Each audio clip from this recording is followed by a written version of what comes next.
This meeting is being recorded.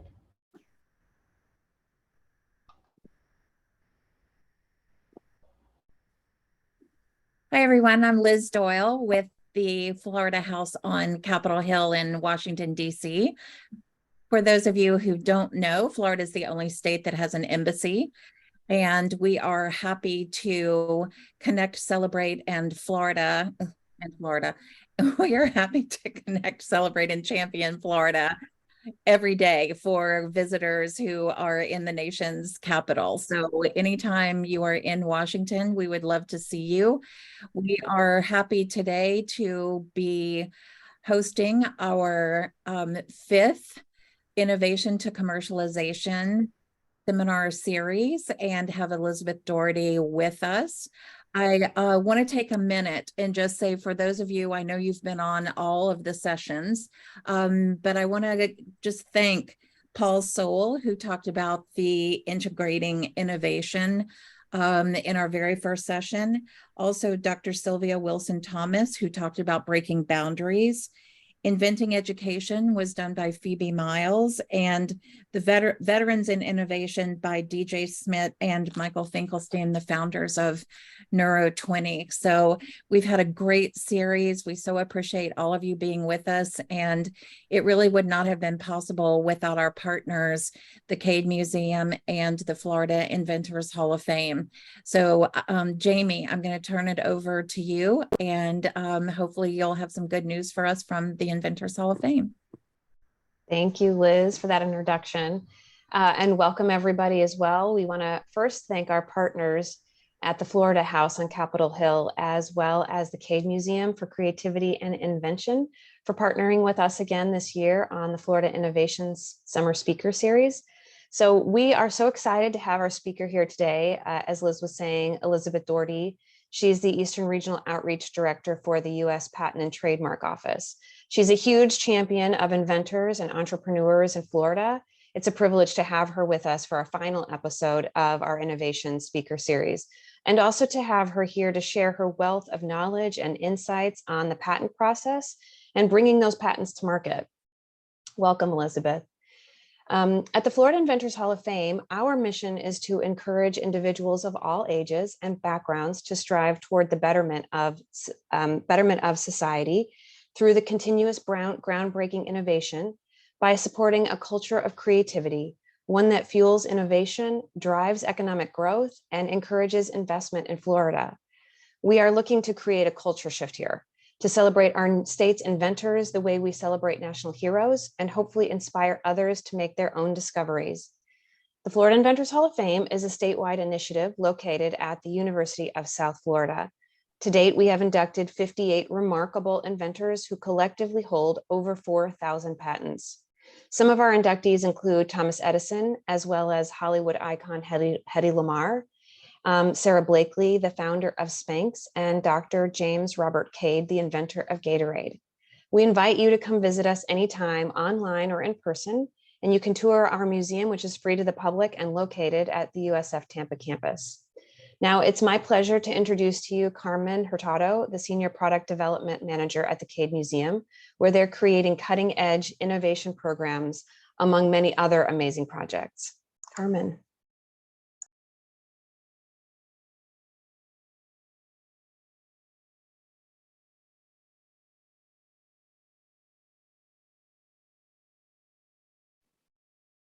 Thank you, Jamie.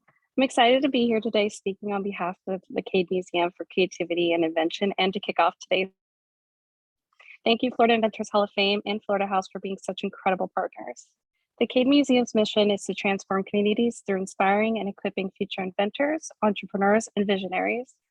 The museum is named after Mary Cade and her husband, Dr. James Robert Cade, who was a doctor, musician, a poet, and the lead inventor of Gatorade.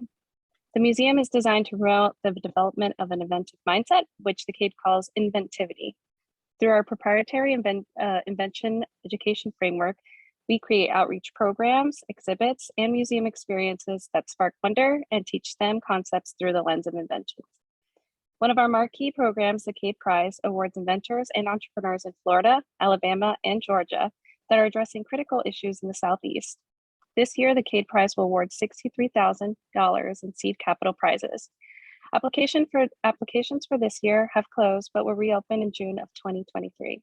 More information is available on our website, cademuseum.org. Now I'd like to welcome back James DiVirgilio as our moderator for today's program. He is one of the world's leading fiduciary investors and financial planners, as well as the co-founder of Chacon Diaz and DiVirgilio Wealth Management.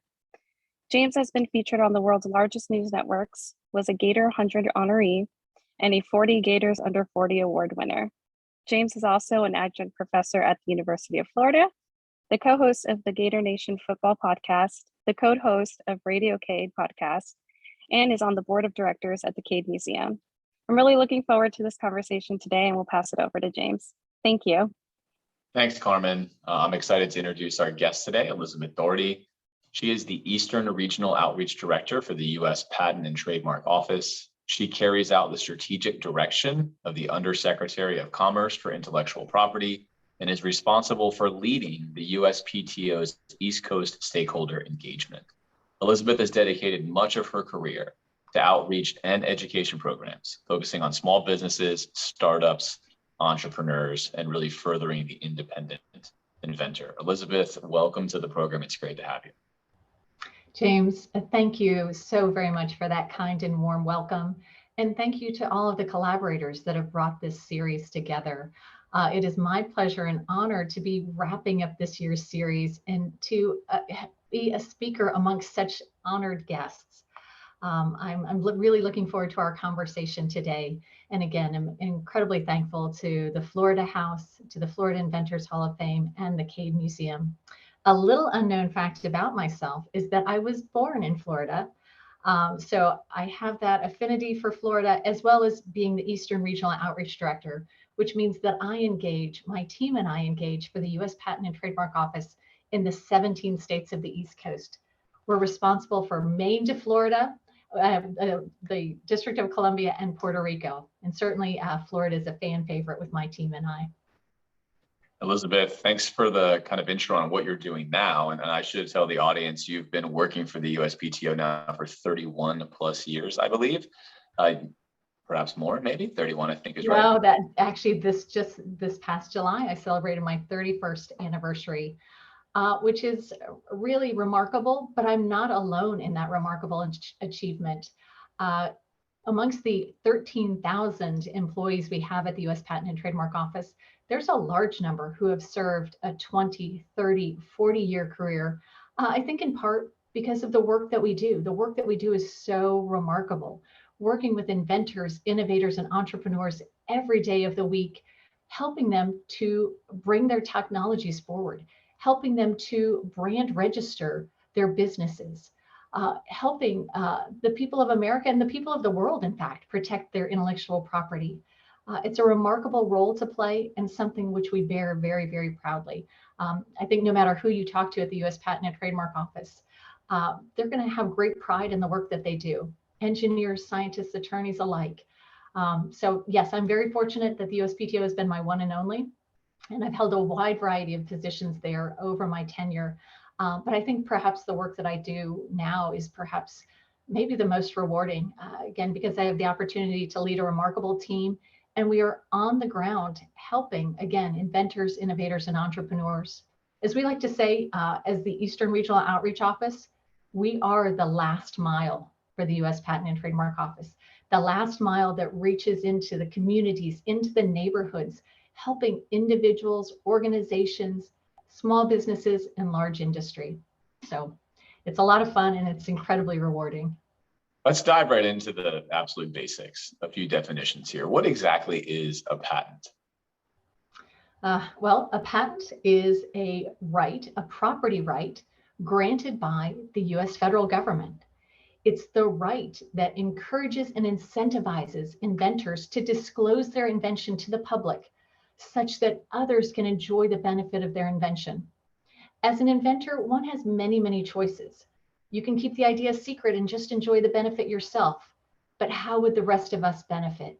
So in fact, our founding fathers placed into the language of the US Constitution this protection for inventors, for those who discover scientific discoveries, It is the right to exclude others from making, using, selling, offering for sale, or importing your invention without your permission for a limited period of time.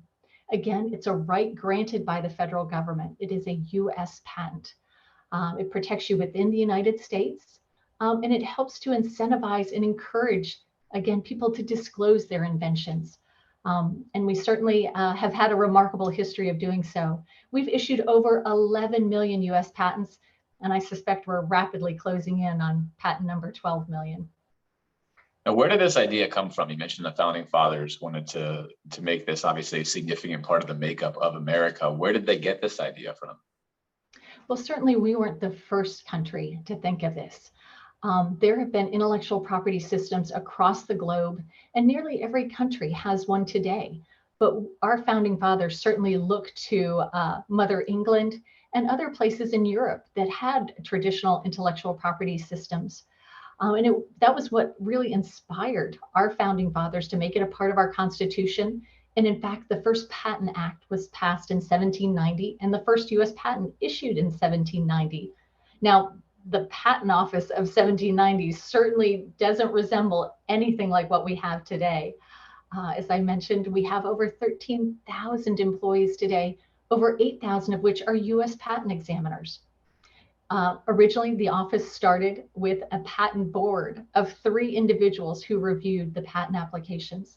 There was the Secretary of State, the Secretary of War, and the Attorney General who reviewed each and every patent application. Can we imagine today if that were the case? I think there'd be some substantial delays. So fortunately, we've transitioned away from that original patent board to, again, having these trained engineers and scientists who serve as our patent examiners today. And what exactly is a patent examiner looking for? Obviously, if I'm an entrepreneur and I think I have a unique idea that has not already been patented, right? Someone else hasn't done this. I submit my application, it goes through the process. And then what does someone look for to make sure this is actually patentable? James, that's a great question. And I'm so glad you asked it, because there is a lot of misinformation or a lot of misunderstanding about the role of a patent examiner, how one gets a US patent. And we'd be the first to acknowledge that it is a complicated system. Again, the US federal government is issuing you a property right. So it's something where we want to make sure that you cross the T's and dot the I's. But for one to seek a US patent, one must file a patent application. And nearly 100%, 99.9% are filed electronically these days. They used to come in paper. They used to require a working model. It's not the case anymore, but one files a patent application. That patent application is assigned to a patent examiner. Now, I'm glad we have the opportunity to talk about patent examiners, because we are always hiring. Because of the growth of invention and innovation, we are always in need of trained engineers and scientists to serve as patent examiners or even as design examiners. But a patent examiner serves a 2-part focus. They are what we call a quasi-judicial official. They review a patent application for its technical accuracy to make sure, in fact, your invention works as you say it does, but also for its legal compliance with the laws and rules that govern US patent practice. At its very minimum, in order for someone to be granted a US patent, the invention must be novel, meaning that it is new, that it has not been invented or heard of in previously published and publicly available information. It must also be non-obvious. And this is kind of a tough nut to crack. I got to tell you, it's tough for our applicants and it's tough for our inventors. What is a non-obvious variation over existing technology? We can't have something that is just a mere, shade of difference over something that exists. And then the third prong that they really look for is, does it have a utility? Now, of course, prior to even those 3 determinations, a patent examiner will review the application to determine if the subject matter is patent eligible, meaning is it something that can be protected by a patent? Because as you can imagine, there's certain things that can't be protected by a patent. Laws of nature, mathematical algorithms. So that's first and foremost an evaluation that's made. But then it really comes down to, is that invention novel, non-obvious, and does it have a utility? And how do you view the Patents Office role to entrepreneurs and innovators? Oftentimes, some people might see this like an auditor, or this is something that's invasive, or they have to go through this process and they don't like it. Do you view this as collaborative, as you're there to assist the innovator, or is this sort of a hurdle people have to jump through that's not comfortable for the innovator or entrepreneur? James, if I could leave one thing with our audience today, it is that the role of the U.S. Patent and Trademark Office is one of communication and collaboration and not combatant. Because I think all too often people think of the U.S. Patent and Trademark Office as, sadly, the rejection office. Now, no, we don't issue a patent on each and every application that's received. We only issue patents for those that are entitled to a patent. The U.S. Patent and Trademark Office wants what our inventors want, and that is to issue them a valid U.S. patent that they can take to the bank and not to the courthouse. We are two sides of the same coin, and we want to work with our applicants during the examination process, during patent application prosecution, to arrive at a high quality patent, to arrive at a patent, again, that can lead to the growth of a small business and lead, in fact, to the growth of an industry. So it is a process of communication and collaboration where we hopefully arrive at subject matter that can be issued as a U.S. patent. On average right now, out of the nearly 600,000 applications we receive each year, we issue approximately 50% of them. And that's through this process of patent application examination, where there is a back and forth between the applicant and the office. Now, the applicant most often engages with the office through a patent attorney or a patent agent. And in doing so, or even if they choose to do it without a patent attorney or patent agent, we hope that there's a conversation and a dialogue through that process, both in written communication, but also in telephonic, in a video conversation. Our examiners are available for what we call an examiner interview, where there can be a conversation about what the invention is, and are both sides of the conversation understanding each other. So again, my takeaway for everyone today is that we are an office of communication and collaboration, not the U.S. rejection office. Now, Elizabeth, you've dedicated your career, your professional life to this. Tell us a little bit about why. I imagine when you were in college, and you were probably a freshman or sophomore, you weren't thinking, I'm going to get into the patent office. That seems like maybe you were. Let's hear a little bit about that story. Why the passion for spending your life doing this? That's so funny, James. You're right. I didn't start college with the idea that I would be an inventor or that I would ever work with inventors. I was that undecided major who went to school and said, I'm going to figure it out somewhere along the way. Very honestly, I fell into the physics department. From being an undecided major, I fell in love with physics. And I was very, very lucky that at the university I attended in Washington, D.C., I had a physics department that was very supportive and very encouraging. For starters, they were super excited to have a woman join the team. But they were there, and they were there to help me with education and information and opportunities for internships. But as my undergraduate career was coming to a close, I knew that I wasn't ready to go on and do graduate work. So what could I do? I was fortunate that one, the USPTO interviewed on campus. Again, I went to a school in the DC area. I also have a father who's an engineer who has a patent. So I knew about this much about what a patent is, and interviewed with the U.S. Patent and Trademark Office, was hired and started directly after my undergraduate career as a U.S. patent examiner. And I think that is perhaps one of the best places to start at the office, because by examining applications every day of the week, I truly developed an appreciation for what the system does, for the people, the stakeholders that it helps, and then just the larger picture of invention and innovation. again, I can't speak more highly of working for the US Patent and Trademark Office, because we provide to our patent examiners advanced technical training if they choose to continue their education. We also have opportunities for people to pursue a legal career, which I did while I was a patent examiner. And it's just really created a firm foundation for me to speak on behalf of the office and to help share my expertise with inventors and innovators. I'm so very, very passionate about it because I've seen what invention, innovation, and entrepreneurship has done for our nation and for our world. You know, whether talking to an individual business owner or the head of an industry, you can see what it has done for our country, and we'd be lost without it.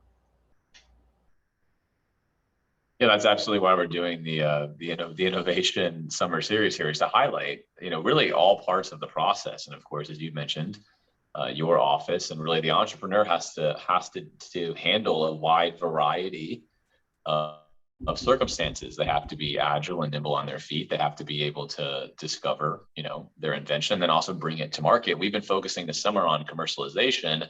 This may seem obvious, but again, a lot of people aren't thinking about patents on a daily basis.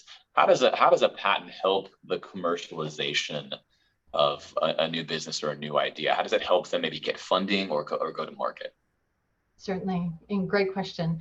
And you're right. All too often, we find in conversations with individuals that they're fearful of the patent system.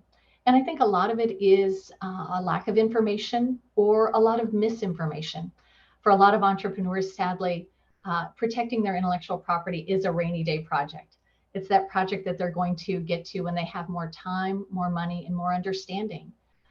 I would encourage people that, just like you know, picking a new dentist or picking an electrician to help with some project at your home, do your homework, do your research, educate yourself, make yourself a well-educated consumer.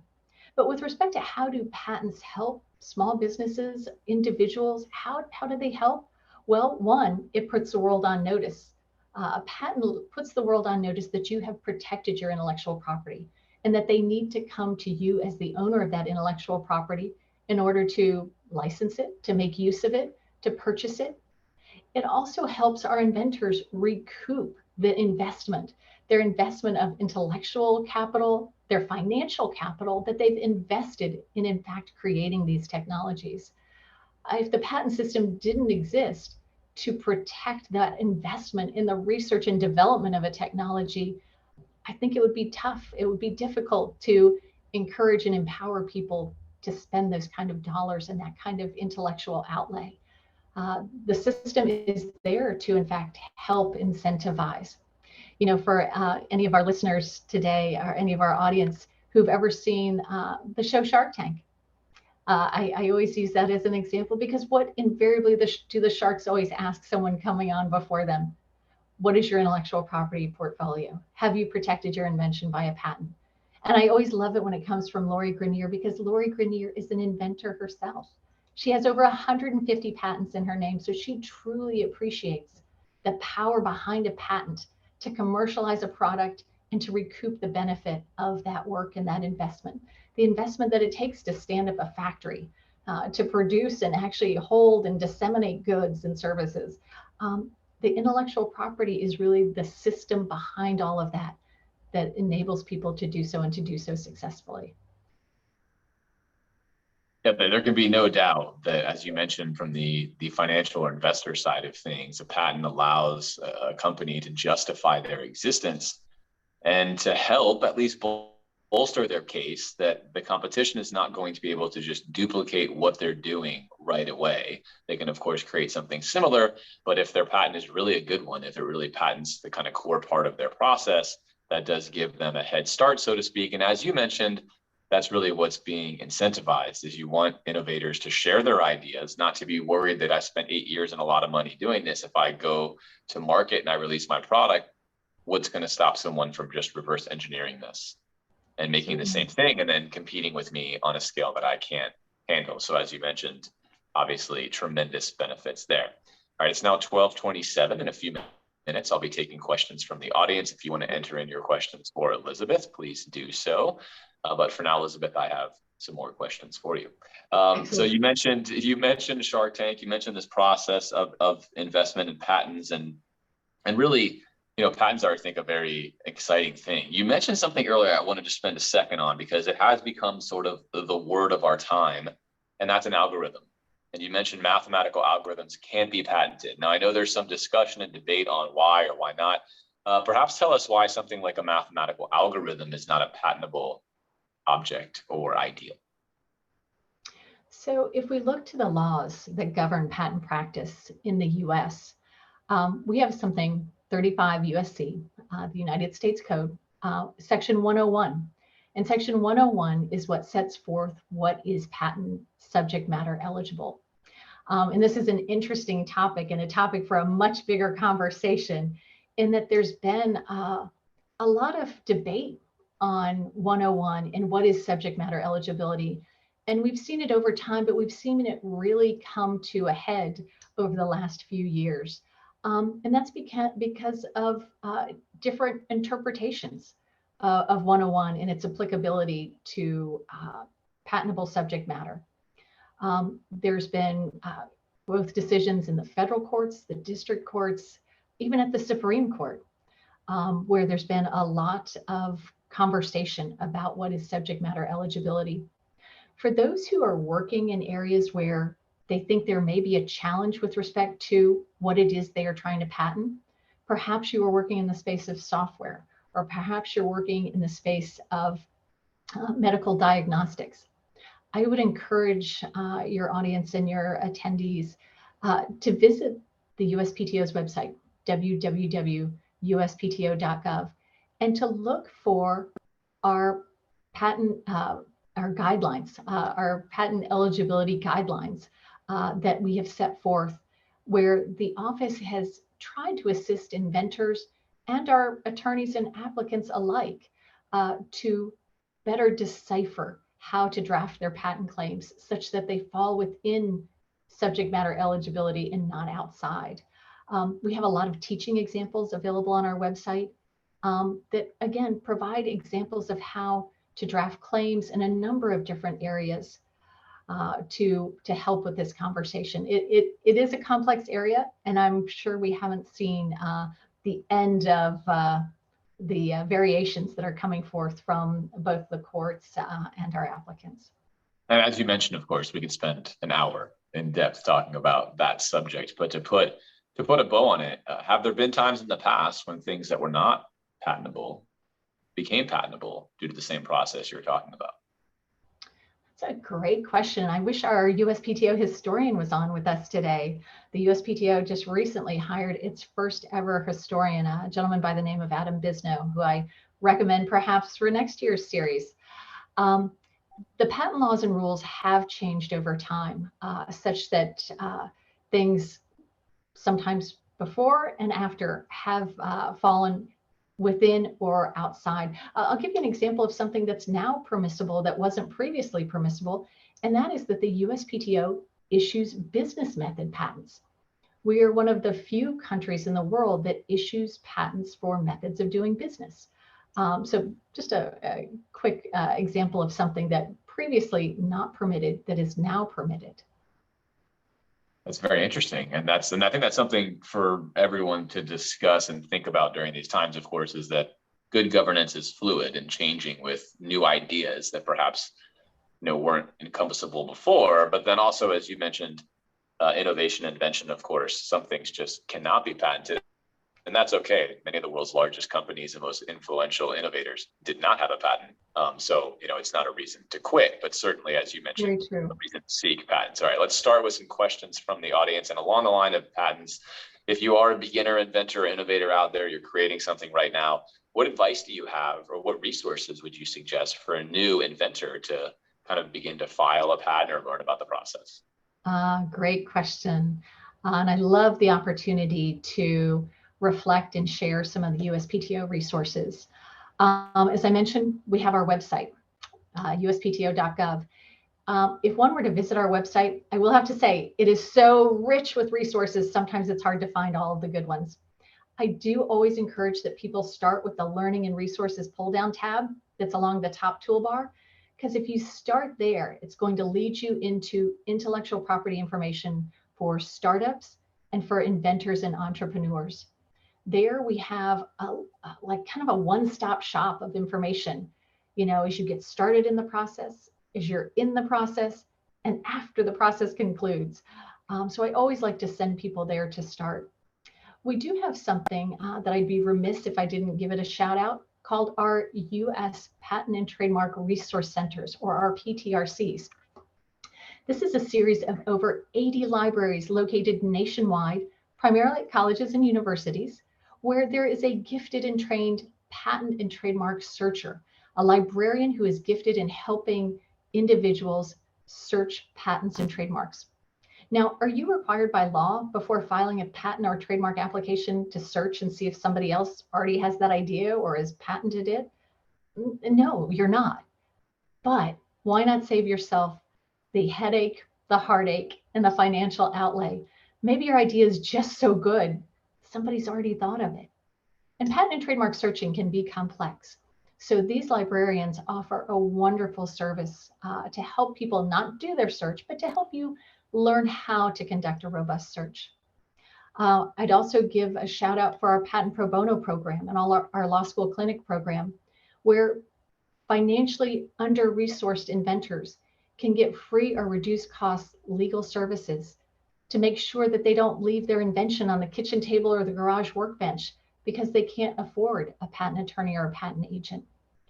You can find these resources if you visit the USPTO in your region. Click that link on our website, and it's going to take you to a map of the United States. Click the state where you're taking up your endeavor or where you live, and find those resources that are there in your community. Those are first and foremost two of the greatest recommendations I would have, but I'd also be remiss. It just so happens this week's program coincides with one of our flagship events called Invention Con. Invention Con is taking place this week, Wednesday, Thursday, Friday, August 10th, 11th, and 12th. It is 3 half days of free programming for inventors, innovators, and entrepreneurs. Soup to nuts, what do you need to know as you enter into this adventure? And it is an adventure. In addition to our Invention Con that is being held this week, every Monday through Friday, we have a robust offering of free programming. Again, Monday through Friday, and you can find these on our events page of our website. It's all free programming, and it's on a wide variety of topics. We have an 8-part bootcamp series on protecting a trademark. We have a Path to Patent series. We have protecting your IP in China. You name it, we teach it, and we love to have virtual audiences come in and join us. Yeah, as you mentioned earlier, there are so many resources. You can often get lost in them, but I think it's good to remember, as you mentioned, the Patent Office can be known as a rejection office, but in reality, the Patent Office would love to approve as many patents as possible. That's in the best interest of the country and our citizenry. And if it's possible to be patented, that's a goal. And hence, again, I think the resources and information that you're putting out there to incentivize those. To the point you're making, James, I think it's interesting for people to keep in mind. The law sets forth that an inventor is entitled to a patent unless. So the U.S. Patent and Trademark Office starts from the position that an inventor is entitled to a patent unless we can prove otherwise. So we start with wanting to grant a patent unless in doing our work, the work that we're required to do as the America's Innovation Agency to make sure that things are, again, novel, non-obvious, and have a utility. I like that. You're starting with this is a patent and we have to kind of work our way backwards. That's a good way to look at it. Jamie asked, we've been hearing a lot about the Council for Inclusive Innovation. What exactly is that and why might that be important? Oh, thank you for the opportunity to highlight our council.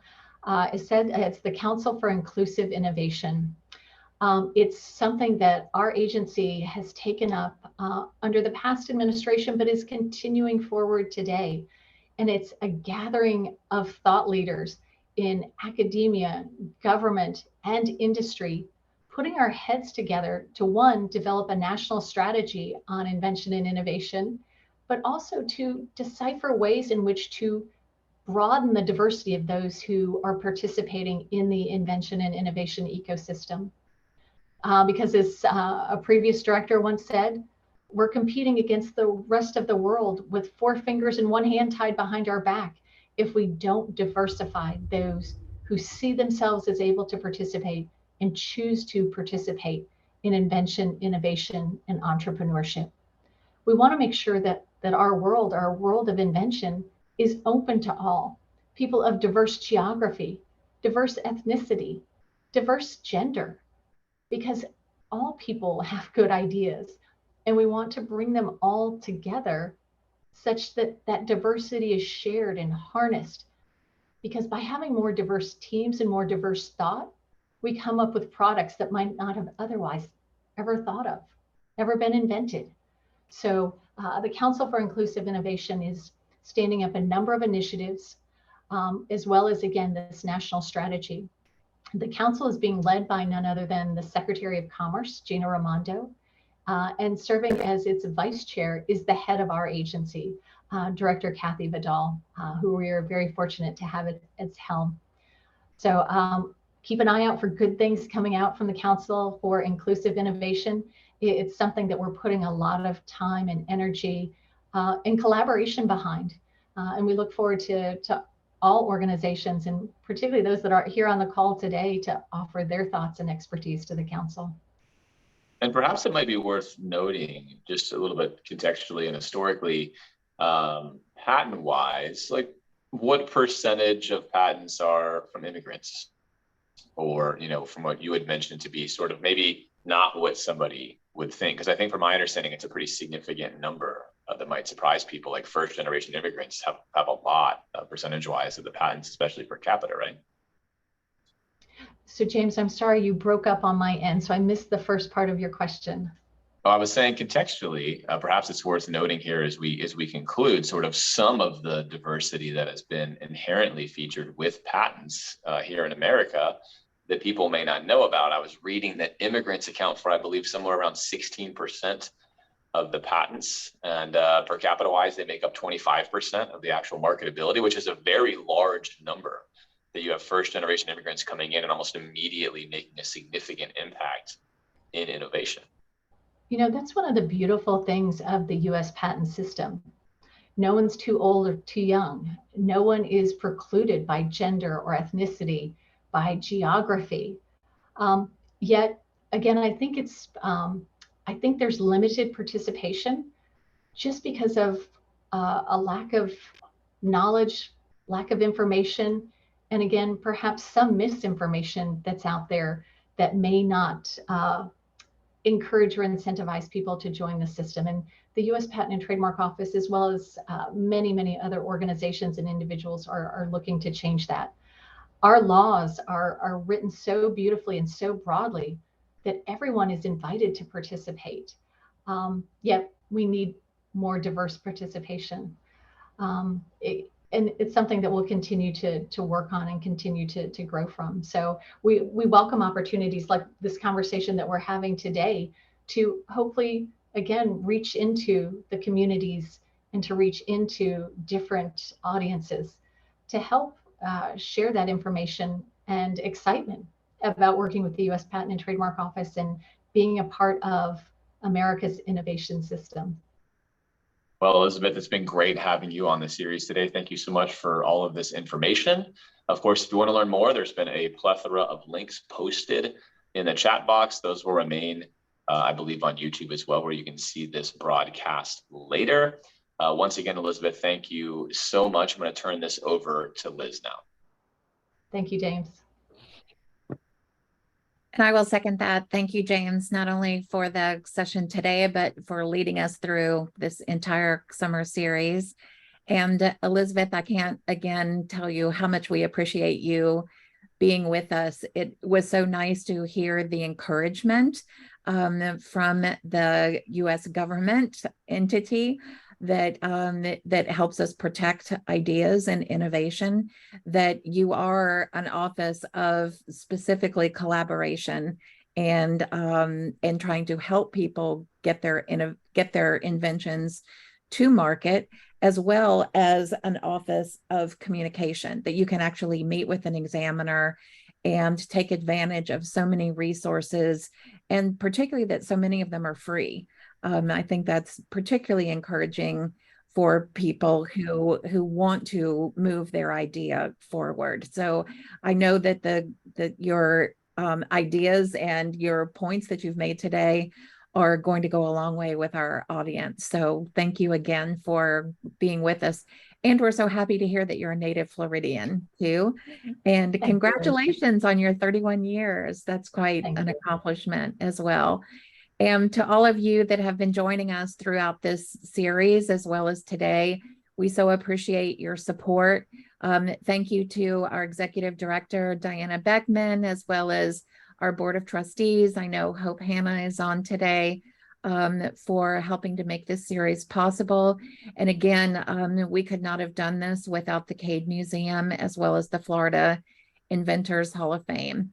As James mentioned, the recording will be up on the Florida House YouTube channel later this afternoon.